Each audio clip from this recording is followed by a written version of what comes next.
À toutes et à tous. C'est une grande simra de vous voir tous pendant ces jours de vacances où il y a beaucoup de choses à faire, Leïnara. Et c'est une grande joie de vous voir ici présent. J'ai pensé exceptionnellement, sur le conseil avisé de ma femme qui est ici présente, de traiter d'un sujet que je n'ai pas l'habitude de traiter. Mais à émettre, quand j'ai vu l'importance de traiter, particulièrement dans le Sefer de Rav Eliyahu Lopian, qui dit qu'il faut en parler au moins le minimum une fois par an.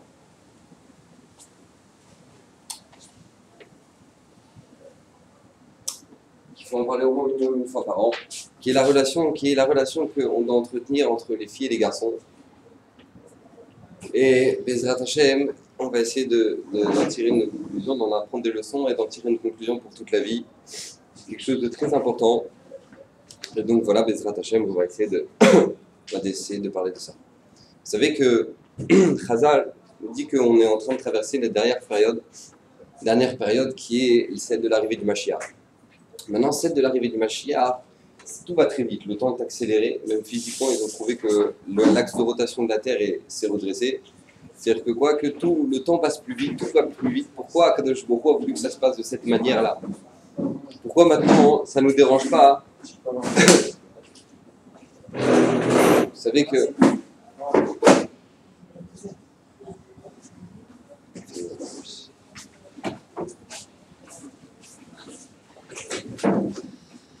Se trouve d'avoir des Neshamot Théorot qui viennent écouter. Et donc vous savez que vous pouvez vous asseoir à la place ça. Donc vous savez qu'on va arriver à la fin des temps, la période de la fin des temps, et on est en pleine période de la fin des temps, qui est que il y a, de manière physique et de manière spirituelle, tout est accéléré. Vous savez que maintenant, avant quand quelqu'un voulait partir en Amérique, et il ne savait même pas que l'Amérique ça existait jusqu'à ce qu'on découvre l'Amérique. Mais quelqu'un qui voulait partir en France, il fallait qu'il ait minimum 4 jours de bateau, 5 jours de bateau. Même encore à la création de l'État, c'était comme ça. C'est-à-dire que c'était pas chaud, on voyageait en bateau. On savait que si on veut faire un voyage, on est... Là maintenant, en quelques heures, on y est. En quelques heures, on a traversé le monde. En quelques heures, on traverse la France avec le TGV. Et si jamais on veut se parler, on peut même se voir de l'autre bout du monde. Tout va très vite. Tout va très vite. Et a priori, la première question qu'on doit se demander, c'est pourquoi Hachem il a voulu que dans cette période-là, avant l'arrivée du Mashiach, tout va très vite. Pourquoi tout va très vite? Pourquoi maintenant on a des téléphones? Pourquoi on peut se parler très facilement? Pourquoi on peut se déplacer très rapidement? Pourquoi? Quel intérêt Hachem il a voulu que maintenant ça se passe ça avant l'arrivée des temps, à l'arrivée de la fin des temps? La réponse elle est toute simple, c'est parce qu'Akadosh Baruch Hu il veut nous montrer que de la même manière que ça fonctionne comme ça dans le monde matériel, ça fonctionne comme ça dans le monde spirituel. Dans le monde spirituel, tout va très vite maintenant dans la génération dans laquelle on vit. Vous savez que maintenant, quelqu'un qui fait du bien, il reçoit du bien très vite. Quelqu'un qui fait du mal, il reçoit du mal très vite. La mida de mida keneged mida, elle est mamash beaucoup plus rapide de ce qu'il y avait avant. Auparavant, quand à l'époque de Paro, c'était quelque chose de très spécial, qu'Akadosh Baruch Hu ait agi de manière aussi rapidement. Mais Choutzmisé, sachez que de la même manière que la leçon qu'Hachem veut nous donner, que quand on voit qu'il y a une évolution, dans le monde matériel, il faut comprendre qu'en parallèle, il y a automatiquement une évolution dans le monde spirituel. Donc tout ce que l'on fait, toutes les actions qu'on peut avoir a une répercussion très rapide. Très rapide. Quelqu'un il peut devenir très riche très rapidement. Très riche. Le mec il investit à la bourse, il devient millionnaire en une seconde. On peut tout perdre très rapidement. On peut devenir malade très rapidement, on peut guérir très rapidement.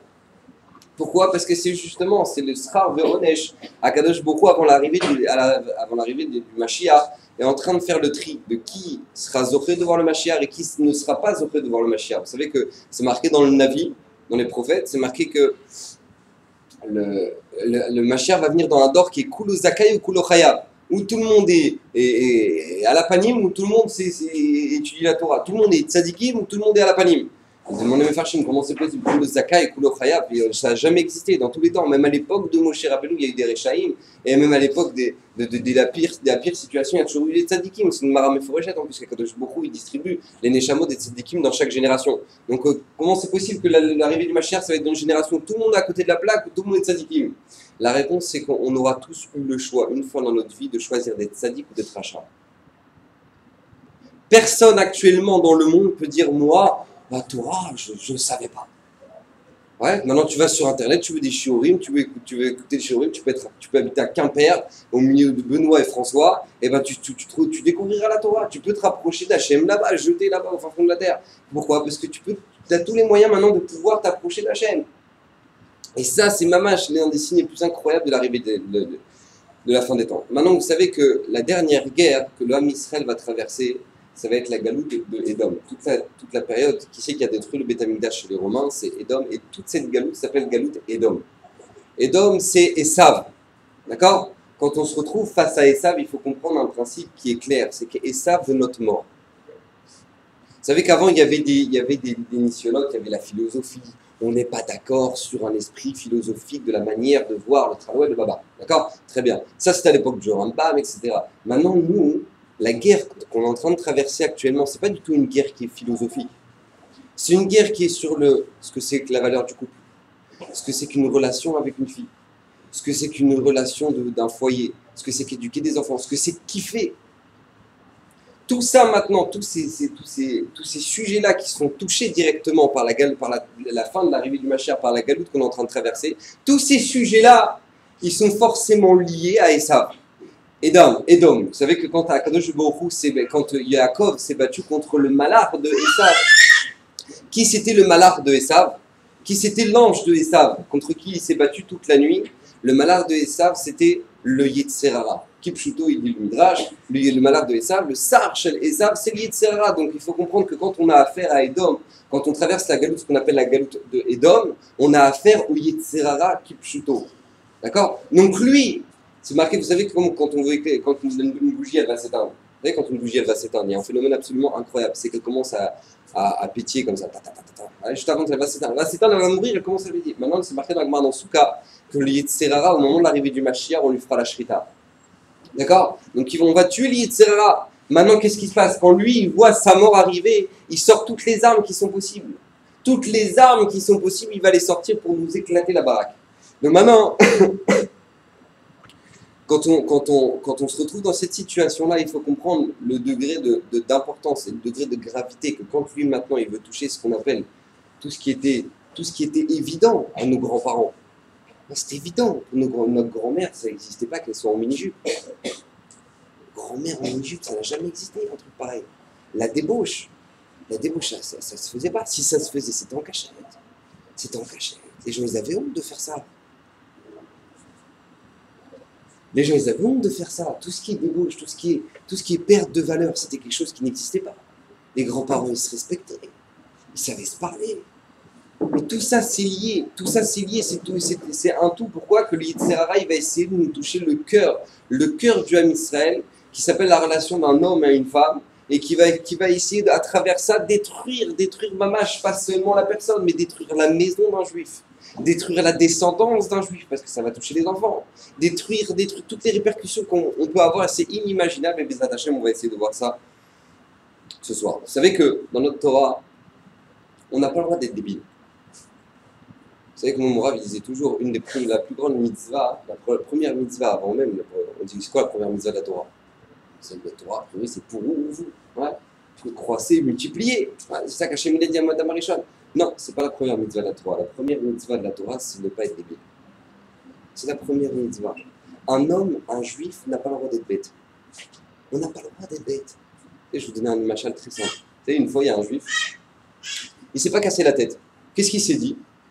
Il s'est dit, moi, ce que je vais faire, je ne vais pas apprendre l'hébreu, je ne vais pas apprendre à lire, comme ça, je suis tranquille. Quand j'arrive après 120 ans, on va me dire, mais dis-moi comment ça se fait alors, nous, le Shulchan Aruch, la Gemara, nous, la Mishnah, tout. Nous, les tfilotes, elles sont où? Je dis, moi, je ne sais pas, je n'ai jamais appris à lire, je ne savais pas lire l'hébreu. Donc voilà, je ne vais pas apprendre à lire comme ça, moi, je n'aurai pas de compte à rendre après 120 ans.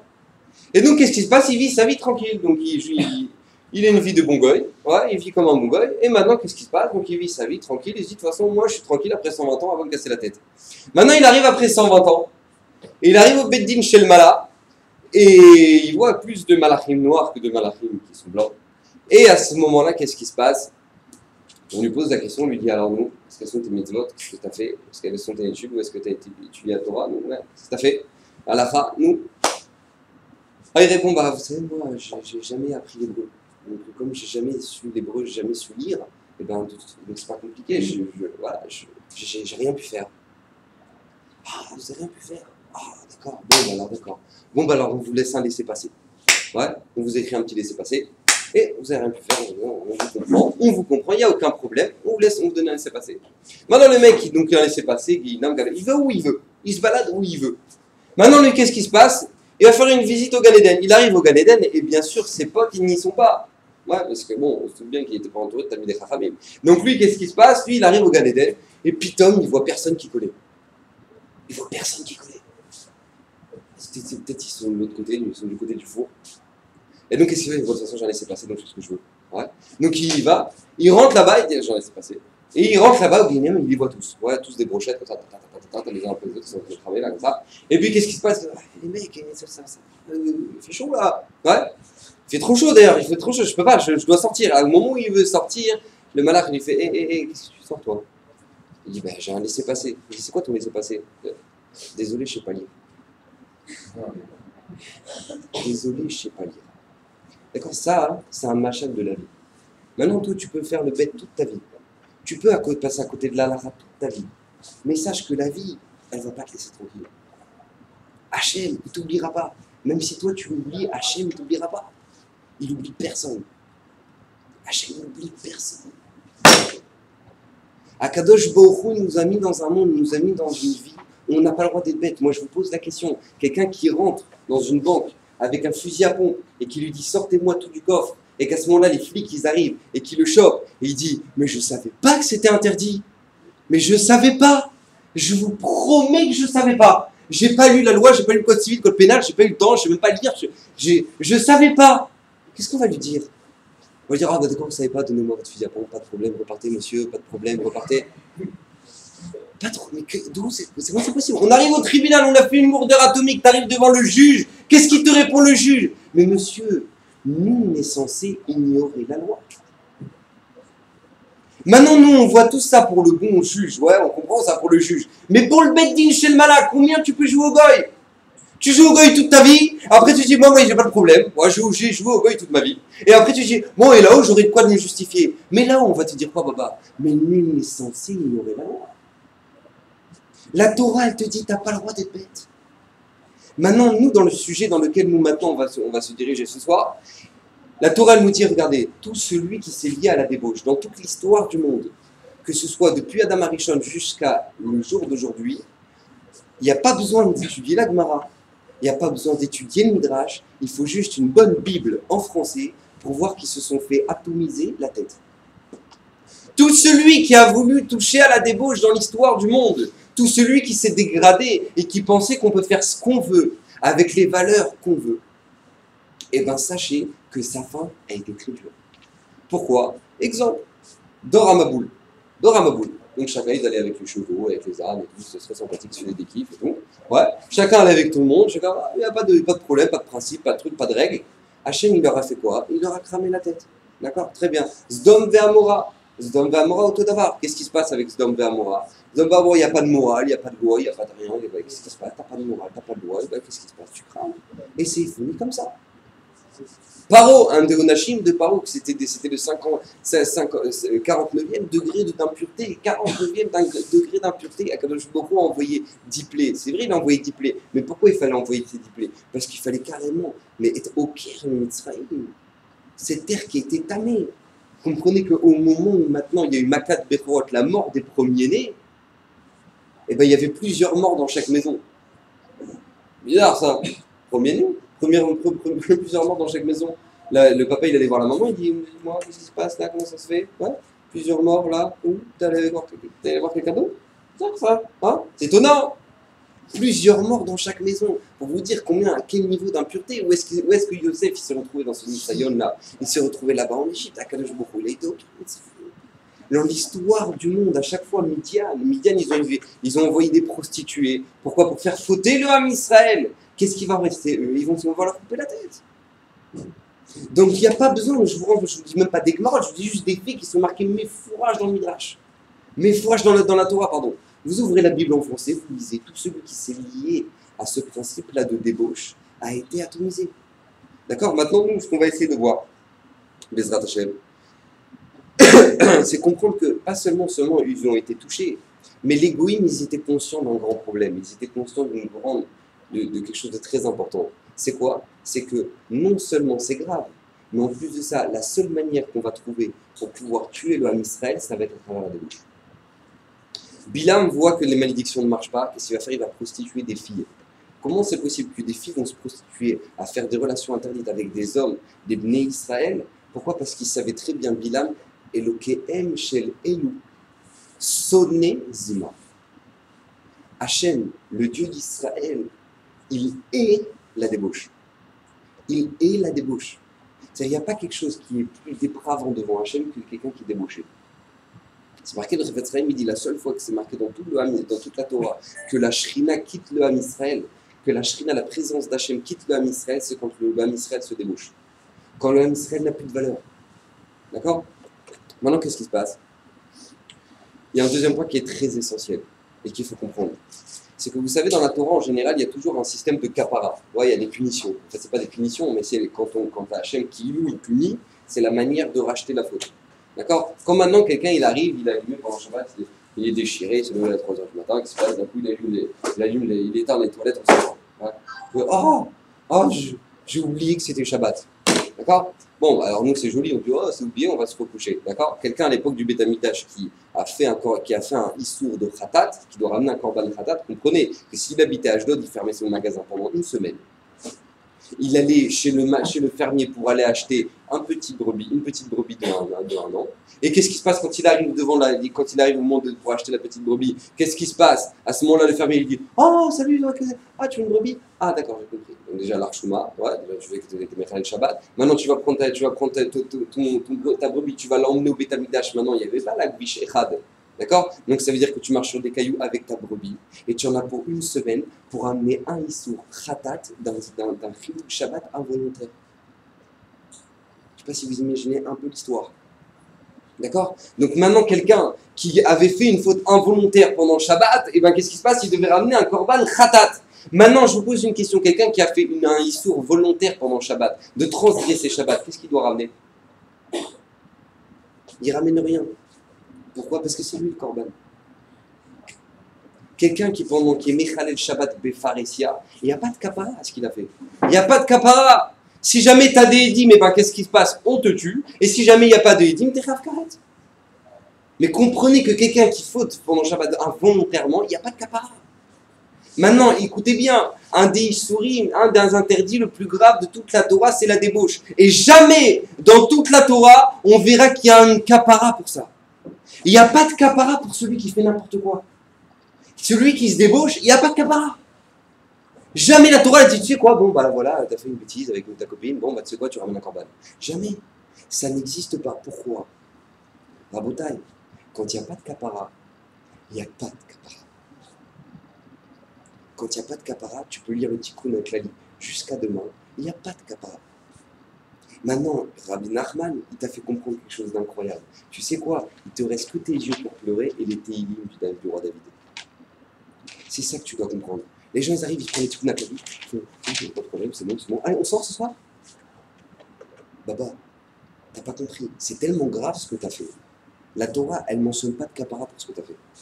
La Torah ne mentionne pas de kapara pour ce que t'as fait. Maintenant, qu'est-ce qui se passe? Toi, maintenant, tu veux quand même qu'Hachem, il te calcule. D'accord, alors lis le Tikkun HaKlali. Et Bezrat Hachem, mets bien des larmes dans ce que tu fais. Et Bezrat Hachem, il y ratson que ce sont mes rappeurs. C'est comme ça que ça fonctionne. C'est comme ça que ça fonctionne. C'est comme ça que notre Torah fonctionne. Quand on voit le kapara, en fonction de ça, on déduit le degré de gravité. Maintenant, quand on voit qu'il n'y a pas de kapara, on déduit forcément la gravité. D'accord? C'est clair.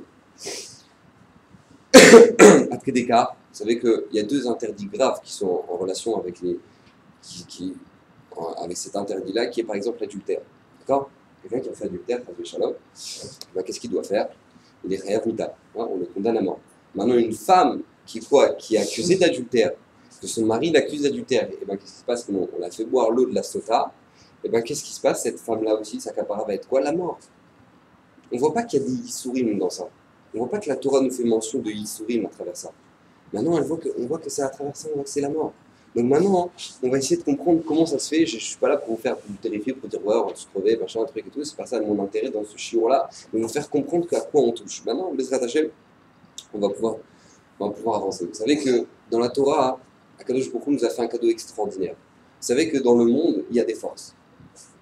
On mange, on dort, on travaille, on a une relation avec l'homme envers sa femme, la femme envers le mari, ouais, les filles et les garçons, les interdits, les filles, garçons, etc. On voit qu'il y a des forces dans le monde, il y a des forces qui ont été distribuées dans le monde. Maintenant, ces forces-là, il y a deux moyens de les utiliser. Ou maintenant tu les utilises dans le bien, et à ce moment-là tu en fais des mitzvot, ou à ce moment-là tu les utilises dans le mal, et à ce moment-là c'est des erreurs. Je te donne un exemple. Le mec qui s'achète un burger, d'accord? Il va s'acheter un burger comme ça.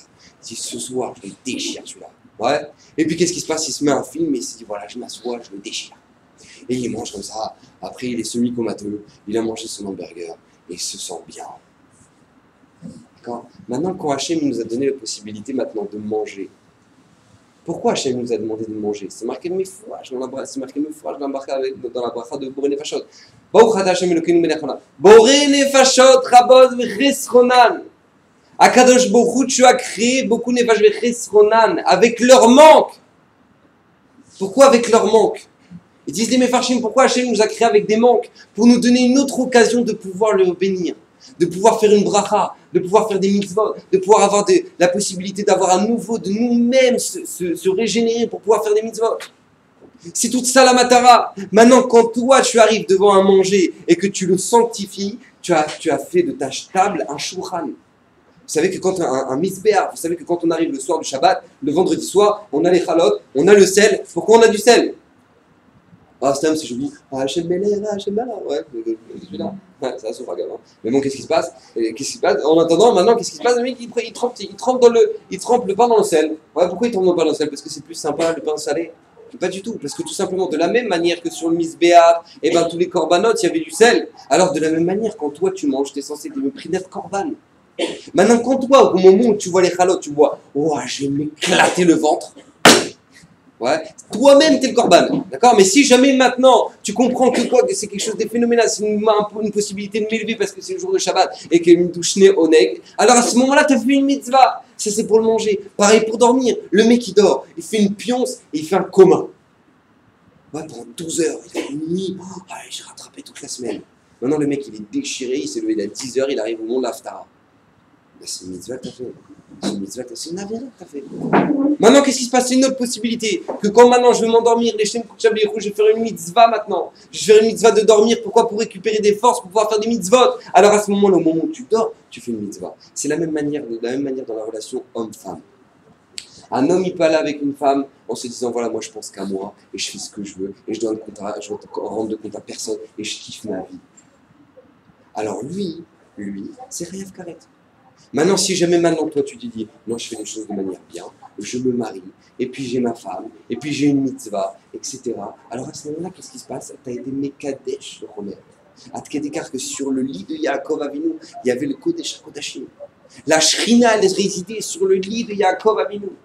Au moment où Réhouven, il va déplacer le lit de Yaakov, il a dit mais tu ne te rends même pas compte de ce que tu as fait. C'est le Kodesh HaKodashim là-bas. Vous imaginez le potentiel que c'est?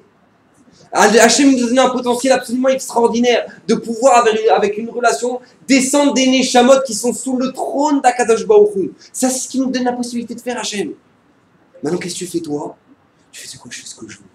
Ouais. Avec qui je veux quand je veux. Et le mec, qu'est-ce qu'il fait? Il ramène un mamzer. C'est quoi un mamzer? Un bgam dans la Neshama. Un mamzer, c'est une Neshama qui est née d'un adultère. Le mec, il ramène un mamzer. Et malheureusement, les tsarim, ils n'en manquent pas. Ils n'en manquent pas. Je connais quelqu'un qui travaille à la Rabbanout. Il a dit, mais vous pouvez pas vous imaginer combien de khatanim et calottes qui débarquent le jour de quelques 2 mois avant le mariage. Ils viennent faire leur papier de la Rabbanout. Ils débarquent à la Rabbanout. Ils sont mamzerim. Mamzerim. J'imagine ce que ça veut dire. Hachem, il t'a donné un potentiel extraordinaire. Tu peux faire venir des neshamot de tzadikim. Des neshamot de tzadikim parce que tu comprends la grandeur de la chose. Tu comprends la ma'ala de la chose. Tu comprends la doucha de la chose. Ou à l'inverse, tu peux comprendre tout l'inverse. Et tu fais ce que tu veux. Et comment que je sais pas quoi. Et qu'est-ce qui se passe maintenant? À ce moment-là, qu'est-ce qui se passe? Tu peux ramener la plus grande Touma qui existe. Tu peux ramener le Silo Kashrina, Akadosh Baruch Hu quitte le Ham Israël. Hachem quitte Kipchuto le Ham Israël. Maintenant, nous, qu'est-ce qu'on doit faire? Vous savez que quand maintenant on aborde tous ces histoires, là, ces interdits là, qui sont les relations homme-fille, fille-garçon, toutes les relations qui sont entre les filles-garçons, tous ces interdits là, quand on touche à tout ce principe là, et que toute la gravité de la chose, maintenant on doit pas tellement comprendre que ouais, ça nous terrifie. C'est vrai, ça doit nous terrifier. C'est vrai, on doit avoir très peur. Faire le tour.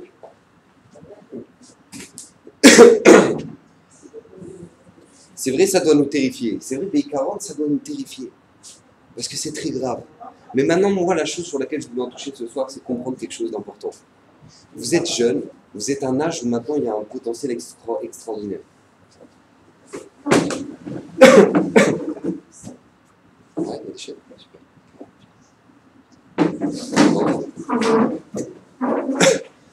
Maintenant que vous êtes jeune, vous êtes à un moment dans un âge où maintenant vous avez un potentiel absolument extraordinaire. Mamash, vous avez toute la vie devant vous. Maintenant, Akadosh Baruch Hu dans votre vie vous donne une possibilité absolument extraordinaire. Il peut vous donner la bracha, il peut vous donner le shefa, il peut donner tout ce que vous avez besoin pour l'éternité. Hachem, il peut tout vous donner. Maintenant, tout est entre vos mains.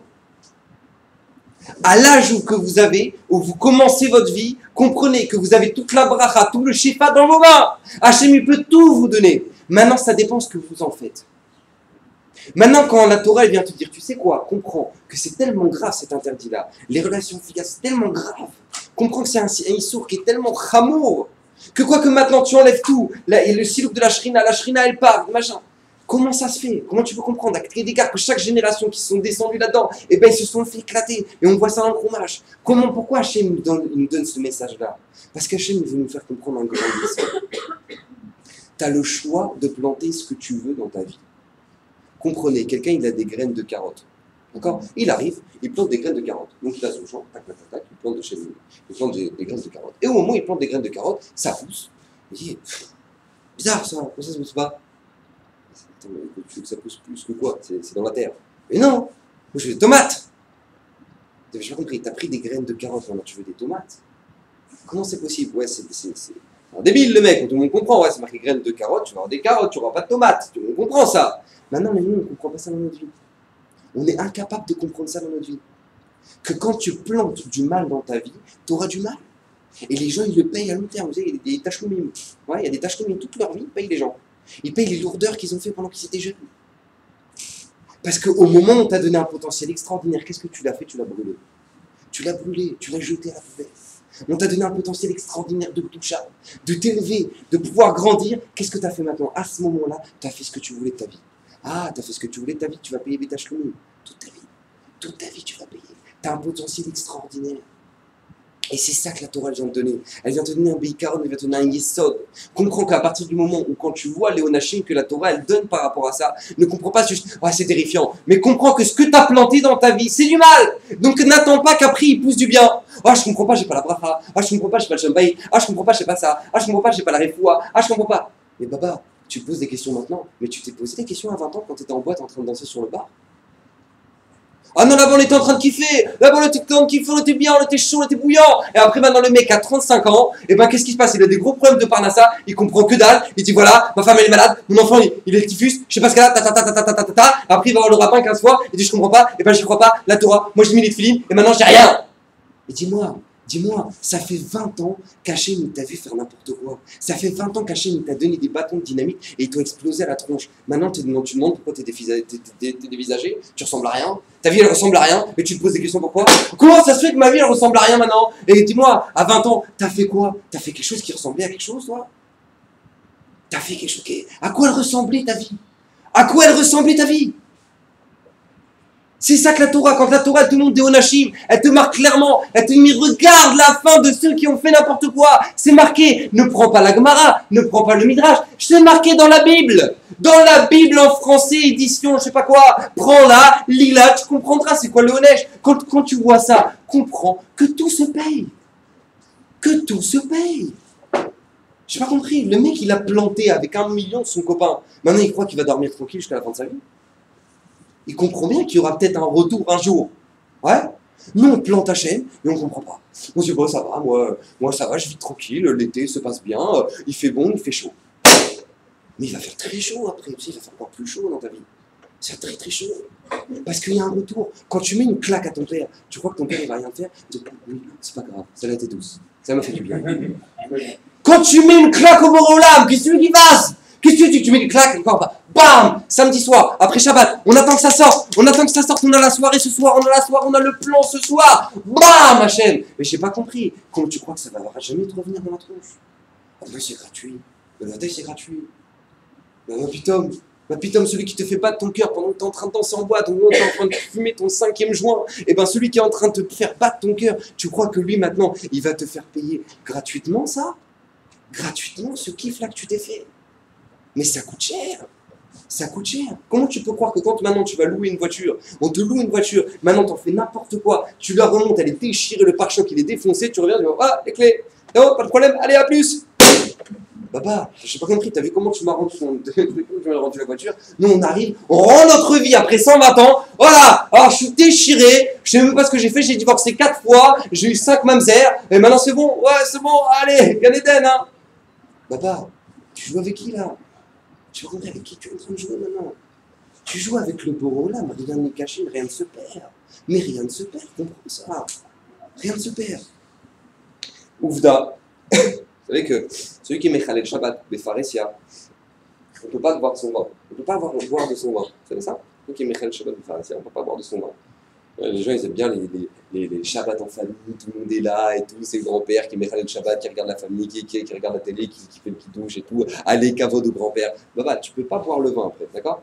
Tu saches pourquoi un Mechalel Shabbat Befaresia, on ne peut pas boire de ce vin. Pourquoi? Il a un digne de Goy. Mais fort à Jean Shranao, il a un digne de Goy. Pourquoi? Pourquoi il a un digne de Goy? Makara. Parce que qu'est-ce qui se passe? Hachem, il a fait une alliance avec toi qui s'appelle le Shabbat. C'est marqué dans la Gemara, Kol Misha Omer Veichulu, Biyom HaShishi, Akilu Asas Shutaf Imakadosh Bokhu Bemaaseh Bereshit. Il devient Shutaf avec Hachem. Maintenant, toi, tu fais n'importe quoi, tu as enlevé complètement tout le lien que tu as avec Hachem. Maintenant, sache que tes dîmes, ils ont changé. Maintenant, Akadosh Bokhu nous a donné un potentiel extraordinaire, qui est la relation qu'on a avec l'homme entre les filles et les garçons. Maintenant, ce potentiel-là, c'est quelque chose d'absolument extraordinaire. On peut faire descendre des Neshamot sur terre. Comprenez que par un acte, on peut faire descendre une Neshama qui est sous le trône d'Hachem, on le fait venir dans ce monde, à travers un seul acte.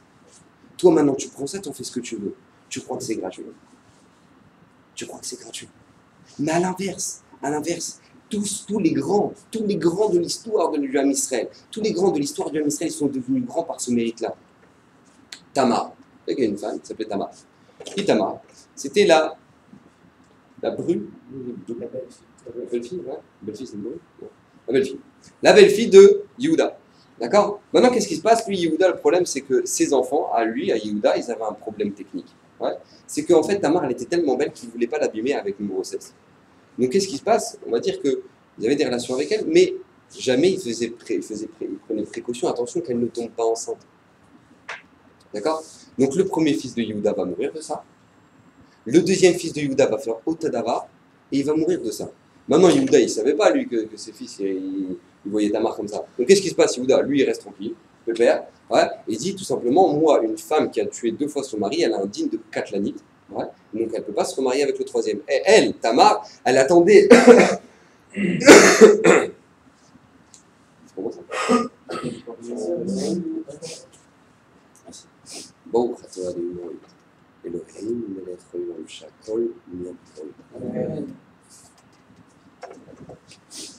maintenant, qu'est-ce qui se passe? Tamar, elle avait un dîne, donc elle attendait, qu'est-ce qui se passe? Elle attendait le troisième garçon. Attendez le troisième garçon. Au moment maintenant, elle attend le troisième garçon. Yehuda, il dit, bon, attends, moi, elle est dangereuse, elle a tué déjà 2 de mes fils, elle ne comprend pas. À ce moment-là, qu'est-ce qui se passe? Écoutez bien. À ce moment-là, qu'est-ce qui se passe? Tamar va se cacher sur le bord des chemins. Ouais, elle va se déguiser en kilou, en prostituée. Ouais, maintenant, les prostituées de Tamar, c'était... Bon, bref, on va commencer à parler. Et bon, et donc, qu'est-ce qui se passe? Tamar, elle va se cacher sur le bord des chemins. Et à ce moment-là, Yehuda, écoutez bien, c'est la seule fois dans l'histoire du monde qu'un homme n'a pas eu de libre arbitre. Commencez pas à dire, oh, Yehuda, il y a une cotation, voilà. Non, c'est la seule fois qu'un homme n'a pas eu de libre arbitre. Et Yehuda va aller avec Tamar. Moi, je pose une question. Comment ça se fait que Rashi, Makom, il pose la question, dis-moi, il n'a pas repéré que c'est sa belle-fille? Genre, on a fait des shabbats ensemble, des trucs, machin, un truc, on a chanté autour de la table. Il savait pas que c'était sa belle-fille. Il est parti avec sa belle-fille, il savait pas. Tamar était tellement tsnoua dans la maison de son beau-père qu'il n'a même pas repéré que c'était sa belle-fille. Par ce truc-là et cette relation-là, va descendre le Mashiach. De la même manière que quoi, que la débauche amène la destruction, au contraire, l'inverse de la débauche, qui s'appelle la tsniout, ça ramène la Yeshua. Deuxième exemple, Ruth à Moabia. Ruth, qu'est-ce qui se passe? Elle était vraiment, je ne vais pas faire toute l'histoire de Ruth, mais en tout cas, elle était vraiment à la dèche. Qu'est-ce qui se passe? Elle va chercher du blé comme les pauvres dans les champs. Et à ce moment-là, au moment où elle est en train de ramasser, Makara, Boaz, qui était le Gadolador, qui était le Rav Ovadia Yosef de l'époque, Gadolador, qu'est-ce qui se passe? Il dit, c'est qui cette fille-là? Je n'ai pas compris, tu regardes les filles? Non. Gadolador, il regarde les filles. Qui c'est cette fille là-bas? Alors tu peux avoir des explications. La Gemara a raconté que quand elle se penchait, elle se penche pas comme ça. Ouais, il y en a beaucoup qui se comme ça. Ah non, on se penche pas comme ça, c'est sourd, d'accord? On se penche comme ça. Elle se penchait comme ça pour être sûre que maintenant c'était tsanoua et ramassée de manière tsanoua. Elle ramassait toujours derrière les agriculteurs pour que jamais un agriculteur la regarde. Ouais, elle faisait pas comme ça devant les agriculteurs. Moi, je ramasse mes éplis.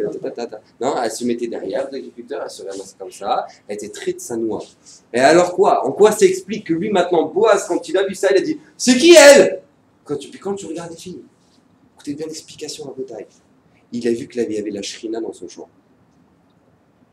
Il a vu qu'il y avait la shrina dans son champ. Il y a quelque chose de pas normal là. Il y a la shrina ici. Depuis quand dans le champ j'ai la shrina? Et à ce moment-là, il a vu que c'était le maasé de Ruth. Maintenant, comprenez bien que le maasé de Ruth, à Tkedekar, que le fait, par le mérite de cette niouk-là, Boaz, il va se marier avec Ruth, et de là va descendre David Améler. Et qu'est-ce qui se passe? Le Mashiach. Le Mashiach. Yosef Hatzadik, qui lui va se garder d'une folle furieuse, qui va lui courir derrière et qui va faire attention à Philou, à ses marchavot. Là-bas en Égypte, il va faire attention à ses marchavot. Celui-là qui va faire attention à ça, de qui ce qui va sortir de lui? Ephraim ou Ménaché. Que Yaakov il dit Ephraim et Ménaché qui est Rouven et Shimon. Que quoi que Ephraim et Ménaché sont devenus des Shvatim, comme Yosef lui-même. Il va faire de ses enfants des Shvatim. Ephraim ou Ménaché. Pourquoi? Parce que la Gdusha qu'il a gardée en n'allant pas avec la femme de Potiphar va faire que la relation qu'il aura avec sa femme va sortir Ephraim ou Ménaché. Par lequel on bénit nos enfants tous les vendredis soirs. Ah, vous comprenez ce qu'on a normalement? Vous comprenez ce qu'on a? C'est une arme atomique. Alors maintenant, où tu veux, maintenant tu l'utilises. Et maintenant tu l'utilises comme une bombe, et à ce moment-là, ça donne Hiroshima. Ouais, ou sinon tu l'utilises comme une centrale nucléaire, et ça te donne de l'énergie pour toute la vie. Ça te donne la bracha pour toute la vie. Maintenant, nous, le coup d'œil, je voulais en venir, c'est que la Hashkafa, la pensée de notre génération, elle nous empêche de comprendre ça. Pourquoi? Parce que tout simplement, nous, on part du principe que laisse-moi tranquille. Ne me casse pas la tête. Laisse-moi libre. Vous savez, vous connaissez cette Hashkafa. Laisse-moi kiffer. Maintenant, écoutez bien ce que je vais vous dire. Dans la Torah, être naturel, ça n'a jamais été preuve de grandeur. Je vous le répète. Dans la Torah, être naturel, ça n'a jamais été preuve de grandeur. Jamais! Jamais dans toute la Torah, quelqu'un qui est naturel, je suis libre, moi je ne me pose pas de questions, je vis ma vie, je kiffe. Pour la Torah, tu es grossier. Voilà ce que tu es pour la Torah. Pour la Torah, aux yeux d'Hachem, tu es grossier. Celui qui est naturel, c'est le chien. Alors nous, maintenant, dans une génération, maintenant, on veut tous être libres, tout le monde est open, tout le monde s'habille comme on veut, allez, on est in, on est tous dans le système. On a fabriqué dans notre génération un grand chenil. Il y a plein de chiens partout. Ouais, on oublie de s'habiller, on ne sort pas habillé, mais qu'est-ce que c'est pas grave, j'ai oublié de m'habiller, mais c'est pas grave, j'en ferai une mode. Et c'est devenu la mode, on ne s'habille pas. Avant, il y avait des couleurs, il y avait la mode des couleurs, la mode des formes. Maintenant, il n'y a même plus de forme, même plus de couleurs, et là, on ne s'habille plus. Voilà, il y a une mode moins que ça. Pourquoi? Makara. Parce que tout simplement, on veut être libre. Mais vous savez, le Ham Israël, au moment où il est sorti d'Égypte, après 210 ans d'esclavage, 210 ans où on s'est pris des fous en pleine tronche, et bien où est-ce qu'il nous sort Hachem? Au moment où il nous sort d'Égypte, où est-ce qu'il nous emmène? Il nous emmène à la mer Rouge. Maintenant, qu'est-ce qui se passe à la mer Rouge? Il y a des transats.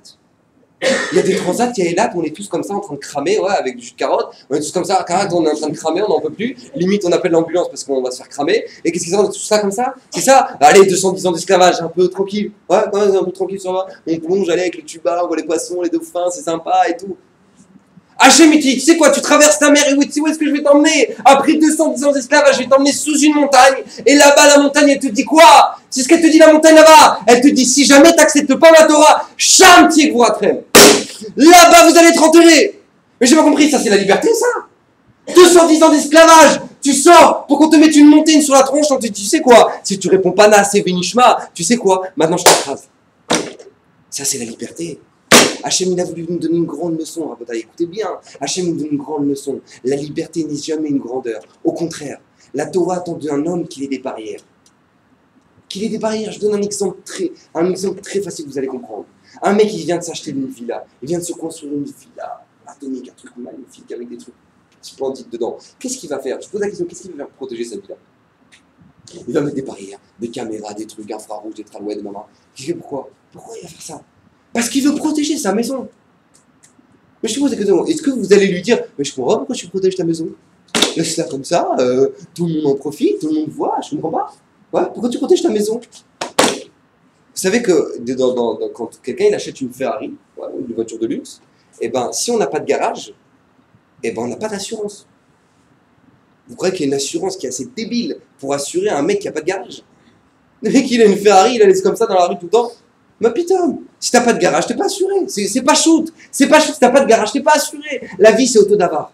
Comment tu peux croire que dans ta vie, eh ben, tu fais ce que tu veux? Il n'y a pas de barrière. Moi, j'ai pas de barrière.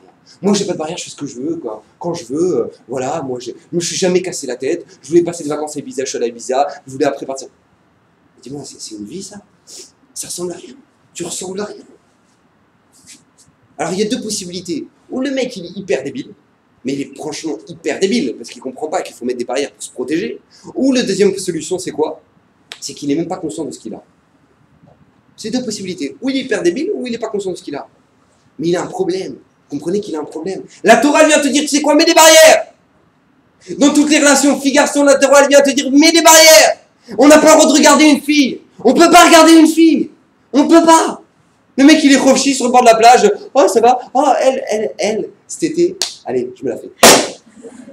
Mais Baba, comment tu peux, Bichlal, lève les yeux? Comment tu peux la regarder, Bichlal? Comment c'est possible? Comment c'est possible? Mais Leicester, comment c'est possible? Les Chachamim sont venus, même dans la Marshava, t'as pas le droit. Même dans le Dibour, c'est marqué mes fourrages dans la Gemara, que même les tfilotes des orphelins, qui est maintenant les tfilotes les plus écoutées, Bachamaïm, eh ben, elles ne sont pas écoutées lorsque l'homme Israël parle de n'importe quoi. Parle des filles, parle des relations, parle de n'importe quoi, de la copine, de le machin, de truc. Ah, vous salissez votre douche avec des paroles comme ça. Vous salissez votre douche avec ça. Alors les tfilotes, même des orphelins, n'est pas écouté. Vous imaginez la gravité de la chose? Quand la Torah elle vient, elle te met des barrières, 15 000 barrières, c'est qu'il y a quelque chose d'important. C'est qu'il y a quelque chose d'important. Et plus il y a de barrières, plus c'est important. Moi, j'arrive jamais à comprendre. Les gens, ils arrivent avec leur femme elle a une mini-jupe. Le mec, il débarque au mariage. Allez, alors les vraies cocottes, on est parti. Et puis qu'est-ce qu'il y a? Elle rentre sa femme, et maintenant, sa femme, c'est la vitrine. Elle est là comme ça. Ah, salut, tout machin, elle fait la bise à tout le monde, elle fouette à 10 km. Maintenant, qu'est-ce qui se passe? Makara, j'ai pas compris. Si ta femme t'y tient tant, j'ai pas compris, quand t'as un diamant que personne n'a. T'as un diamant que personne n'a, qu'est-ce que tu vas faire? Tu vas commencer à faire, hé, regardez, je te passe, allez, tac. Tu vas comme ça. Tu vas pas, je t'assure que tu vas prendre un coffre, tu vas bien le fermer, et plus c'est cher, plus tu vas le fermer le coffre, et plus tu vas t'assurer de la sécurité du coffre. Ça, c'est comme ça que tu comprends la richesse de ce que tu as. Si maintenant, toi, tu l'affiches devant tout le monde, c'est que pour toi, c'est rien. C'est un étalage. C'est comme les tomates, vous savez qu'il y a l'étalage dehors comme ça. Ouais, tout le monde vient, les touche, les tripote, les trucs, après, on peut plus les manger. C'est dégueu, tout pourri. Surtout d'abord, les maris font ça de leur femme. Ils font ça de leur femme. Ça, c'est une ashkafa dans la vie. Ça, c'est beau, ça, c'est la construction. Ah, ma grand-mère, elle est en mini-jupe. T'imagines, les enfants, ils grandissent comme ça. Mais Leicester, la Torah te dit, mais mets des barrières. Mets des barrières parce que c'est tellement essentiel que c'est tout l'essor de toute ta vie qui tient là-dedans. Maintenant, vous savez qu'il y a 3 cas. Il y a 3 problèmes. Au moment où on se retrouve dans une situation où maintenant on cherche l'âme sœur, où maintenant les gens sont persuadés qu'ils ont l'âme sœur, voilà. Ou sinon, on les ose, d'accord, Nico. Il y a 3 sortes de personnes. Il y a les consommateurs. Ouais, on va voir ce que c'est. Les consommateurs, c'est tout simplement les gens qui... Vous savez que dans un mariage, il y a une pièce montée. Pièce montée. Maintenant, on dit à l'opérateur, on a dit, c'est une pièce montée, regarde, une pièce montée, magnifique. Ouais, très bien. Tu sais quoi, à la fin du mariage, tu peux partir avec un des gâteaux. Maintenant, vous savez, je sais pas si j'espère que je vous invente rien, vous savez qu'une pièce montée, tout ne se mange pas. Ouais. Il y a peut-être 2 gâteaux ou 3 maximum qui se mangent, après le reste, c'est du travail. Ouais. Le mec, il arrive, il fait ah, pas de problème, je ramène un gâteau, pas de problème, je repars avec un gâteau. Ouais. Et donc, il repart avec un gâteau, il prend un beau gâteau à la crème, comme ça, il prend le score. Sympathique. Allez, bon, je l'emmène. Et il arrive chez lui, au moment où il prend le couteau, comme ça. Pac, pac. Et il y a du carton. Il comprend pas, c'est possible quoi, du carton? Du carton? Ça, c'est ce qu'on appelle une relation de consommation. Je m'explique. Attention, il faut savoir, il faut pas faire du chido, il faut connaître la fille avant, c'est important, il faut bien la connaître, ouais. Trop la connaître même, c'est hyper important, comme ça on se touche, on se voit, on truc, machin, c'est important, les relations, tout corporel, même ça, ça nous apprend, ça nous crée un kécher, ouais, ça nous crée une ardoute, une union, etc. Tralouette, baba. Baba, cherche une chose, c'est que maintenant tu as pris la crème, ouais, et qu'après, dans 20 ans, quand tu auras des problèmes de parnassa, quand tu auras des problèmes de santé, quand tu auras des problèmes comme ça, eh ben sache que ton couple, il va s'autodétruire. Je m'explique pourquoi. Parce que toute une relation qui est créée sur une seule chose, le désir personnel, et ben lorsqu'il n'y a plus de désir personnel, et ben la relation est morte. Quand il y a des gens qui se trouvent une relation, qui se sont trouvés, parce qu'ils étaient copains, parce qu'ils étaient copines, et c'est hyper important, être copain-copine, etc., il faut être ensemble et tout, et ben qu'est-ce qui se passe? Au moment où maintenant, tu vas te marier, et qu'après 3 mois après, le banquier il va t'appeler, il dit oui, allô, monsieur Blamou? Oui, très bien. Je vous rappelle, est-ce que vous êtes en découvert de 5000? Oui, et vous allez faire quelque chose?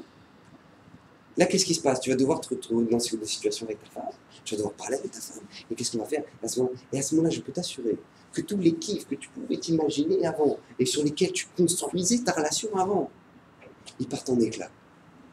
Et qu'est-ce qui reste? La vraie personne, le carton. Vous savez, le carton qu'il y a dedans.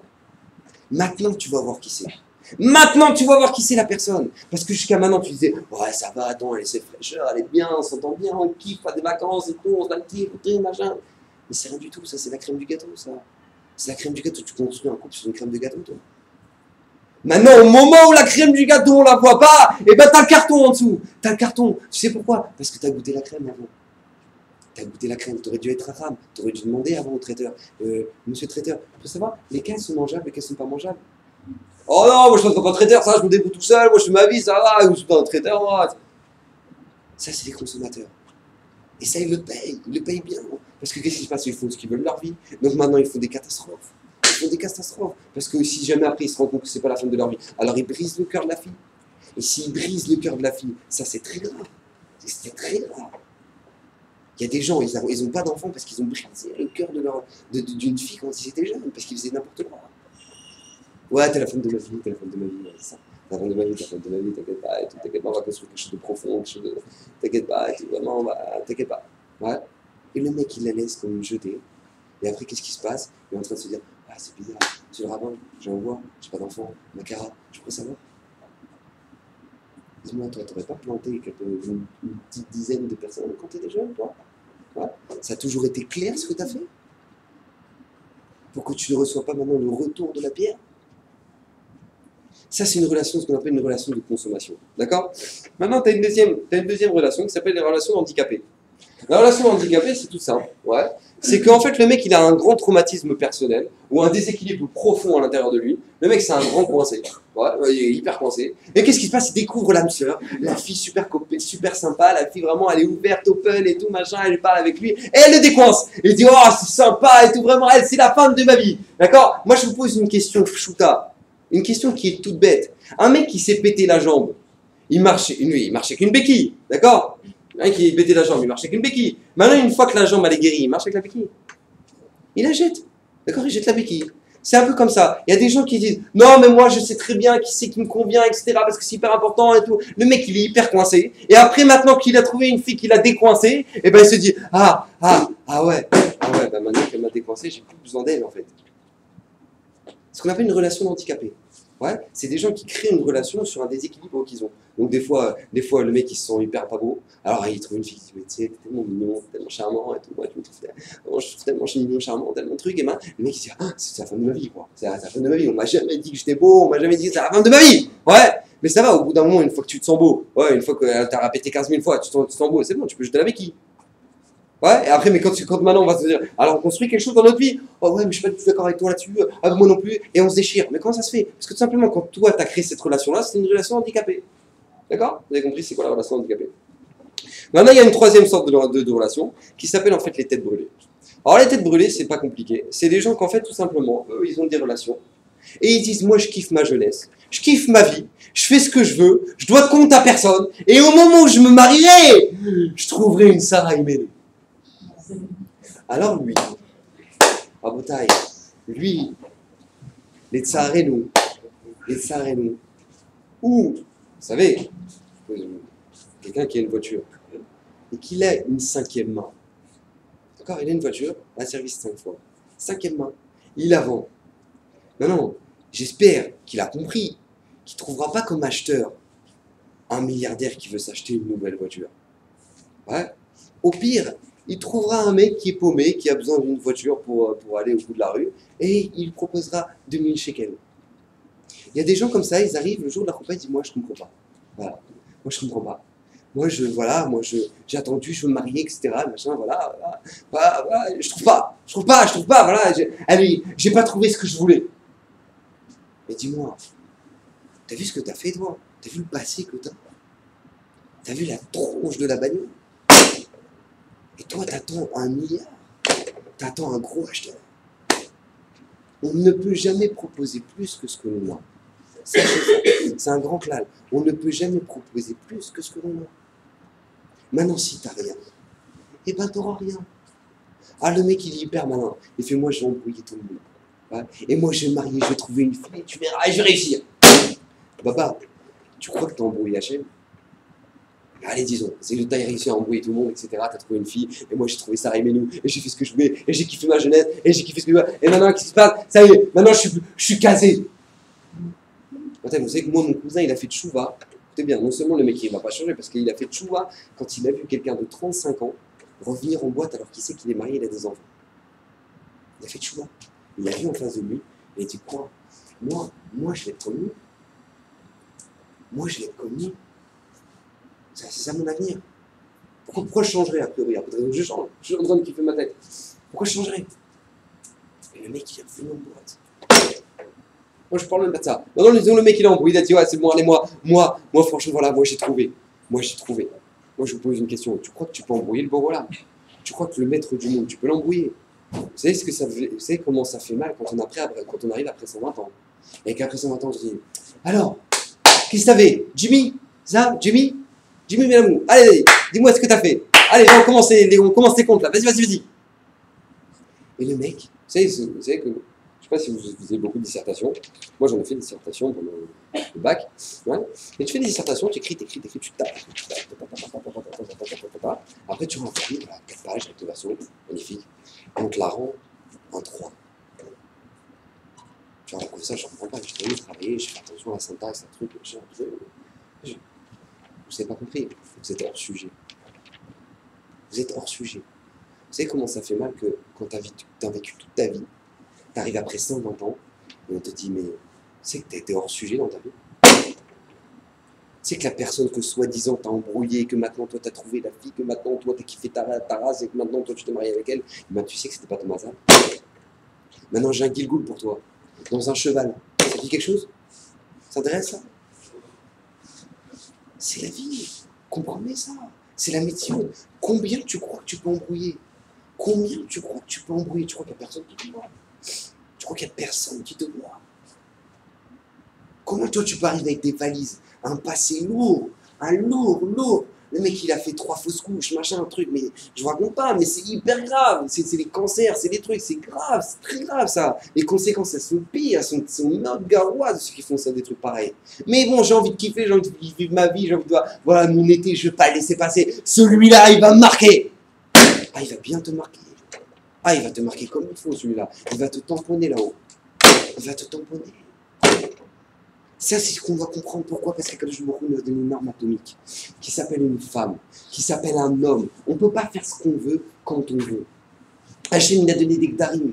Hachem, il a donné des principes. La Torah, elle te donne des principes. Elle te dit comment tu dois l'utiliser. Quand tu arrives dans une voiture, même si tu as acheté une Ferrari, quand tu sais pas mettre de l'huile, eh ben ta Ferrari, elle est morte. Quand tu sais pas mettre de l'huile, ta Ferrari, elle est morte. Il y a un mode d'emploi. Dans la plus belle chose qui existe au monde, il y a un mode d'emploi. Tu dois savoir comment le garder. C'est la même manière. Akadosh Baruch Hu il vous a fait jeune. Akadosh Baruch Hu vous a donné toute la vie devant vous. Vous avez toute la vie devant vous. Comprenez que maintenant, ce que vous allez faire maintenant, votre vie va en dépendre. Votre vie va en dépendre. Il ne faut pas s'étonner après quand tu reviens à 40 ans et qu'il y a des problèmes, et qu'il y a des trucs, des problèmes de parnassa et des problèmes de trucs, alors que toute ta jeunesse, tu as fait n'importe quoi. Toute ta jeunesse, tu as kiffé ta vie. Toute ta jeunesse, tu t'es pas remis en question. Et tu disais, allez, on verra. En mois de décembre, quand il ferait froid. Là, pour l'instant, il fait chaud, on a les lattes, on a tout, on a la sortie, on a les boîtes, on a les trucs. Ah là, pour l'instant, là, j'ai pas la tête. T'as pas la tête. Mais tu vas la perdre, ta tête. On va te la couper, ta tête. Tu comprends ça? C'est pas gratuit. Tu joues avec le maître du monde. Hachem t'a donné une arme atomique. À toi! À toi, il a fait dépendre l'avenir du Ham Israël. À toi, il a donné la possibilité de faire venir des neshamot extraordinaires. À toi, il a donné la possibilité de construire ce qu'on appelle un Beth Amikdash dans ta maison. Comment tu peux faire d'un Beth Amikdash une poubelle? Une poubelle! On se fait une soirée film. Un mari, une femme, il se fait une soirée film, ils se regardent un film, et l'autre il est en train de pécho l'autre, et machin, un truc, ils regardent ça ensemble comme ça. Oh, ça va ma femme? Oh, on a passé une bonne soirée, hein. Vraiment, on a kiffé, c'était bien, on a bien mangé. Mais le mec, il a 15 000 trucs dans la tête maintenant, il a 15 000 poubelles dans la tête, la fille elle a n'importe quoi, c'est ça la shérifa, c'est ça la c'est ça le pétamillage de la maison. Hachem il t'a proposé d'être Kohen Gadol dans ta maison. Hachem il t'a dit tu peux être Kohen Gadol. C'est-à-dire t'as toute la bracha, t'as tout le shefa, t'as la shrina chez toi. Tu peux tout avoir chez toi. Toi tu prends ça et tu craches dessus. Toi tu prends ça et tu craches dessus. Et après t'as des questions. Oh moi j'ai des questions sur bon Dieu. C'est pas normal. Comment ça se fait? Et la santé? Et la parnassa? Oh pourtant je suis tellement tzaddik, j'ai tellement avancé. Mais dis-moi, tu sais que ta Kabbalah elle est très longue. Tu sais elle tombe comme ça. Ta. Ça c'est la Kabbalah que t'as. Maintenant, toi, tu es en train de te demander comment ça se fait qu'à la fin, tu payes le tachloum. Ah, mais c'est pas parce que tu le vois pas que tu ne dois pas le payer. Mais c'est pas parce que tu le vois pas que tu ne dois pas le payer. Ça existe, il est là. Et attention, le chèque, il revient. Attention, il est violent, celui-là. C'est un gros chèque qui revient. Et on doit le comprendre, ça.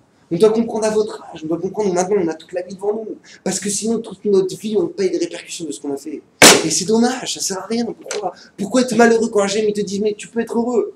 Hachem il te dit, je peux t'assurer, tu peux être heureux. Non, je vais être malheureux. Je vais être malheureux. En espace d'un été, je vais kiffer, je vais être heureux. Et après, je vais être malheureux 40 ans. Le mec, il a signé d'être malheureux pendant 40 ans. Comprenez qu'Akadosh Baruch Hu nous a donné un projet extraordinaire. Construire une maison dans la Gdusha, avec le respect, le kavod. Avec ça, c'est marqué que quand je ne sais pas si c'est une minag chez Sfaradim aussi, mais chez nous, c'est une minag.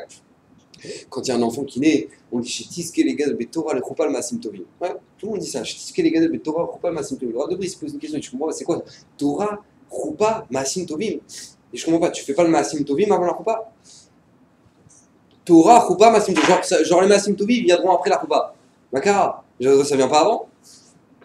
Il répond quelque chose d'extraordinaire. Il répond où est-ce que la tête d'un homme et d'une fille, elles doivent être avant le mariage, et une fois qu'elle est, où est-ce qu'elle doit être après le mariage? Avant le mariage, la Torah, la tête d'un homme et d'une fille, elle est dans la Torah.